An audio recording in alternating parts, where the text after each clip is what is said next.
Sao chứ?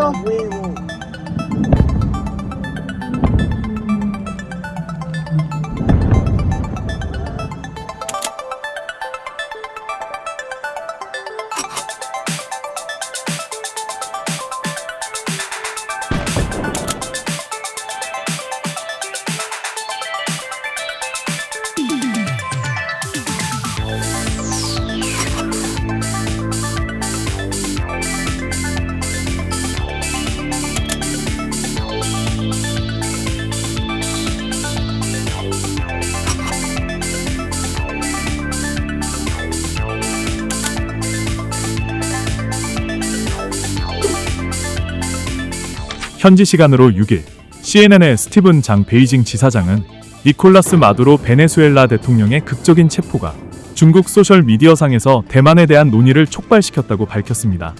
이날 CNN에 따르면 이 방송사의 장 지사장은 중국이 베네수엘라 상황을 예의주시하는 이유에 관해 대규모 투자 석유 수입을 해온 가장 가까운 동맹국 중 하나라면서도 마두로 대통령 체포로 국제법을 위반한 미국보다 자신들이 도덕적으로 좀 더 우월하다는 입장이기 때문이라고 평가했는데요.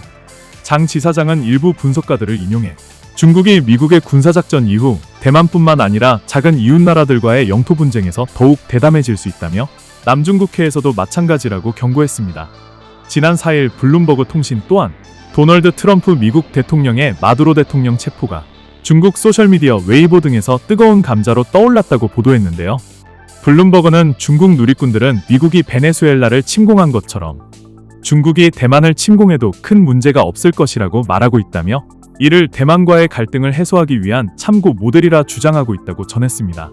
실제로 지난 3일 밤 중국의 대표 SNS 웨이보에서 마두로 대통령 부부 체포작전이 실시간 검색어 1위에 올랐고 관련 기사 조회수는 4억 4천만을 기록하기도 했죠.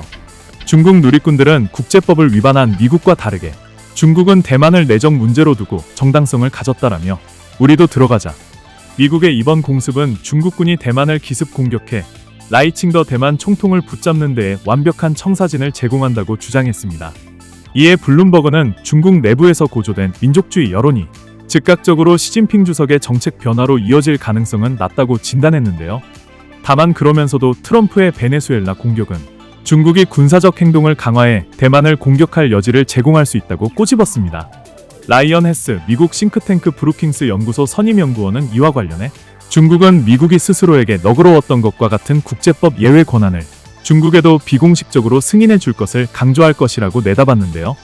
앞서 로이터 통신과 가디언 등 주요 외신은 국제사회에 위험한 선례를 만들었다며 마두로 대통령 축출을 본보기로 중국에 대만을 침공할 빌미를 줬을 수 있다고 비판하기도 했습니다. 한편 대만 국가안전국은 4일 발표한 보고서에서 중국의 사이버 부대가 2025년 대만의 핵심 기반 시설을 대상으로 하루 평균 263만 건 침입을 시도해 전년 대비 6% 증가했다고 밝혔는데요. 에너지와 긴급구조, 병원 분야에서 증가세가 두드러졌는데 특히 에너지 분야를 겨냥한 사이버 공격이 전년 대비 1000%나 급증했습니다.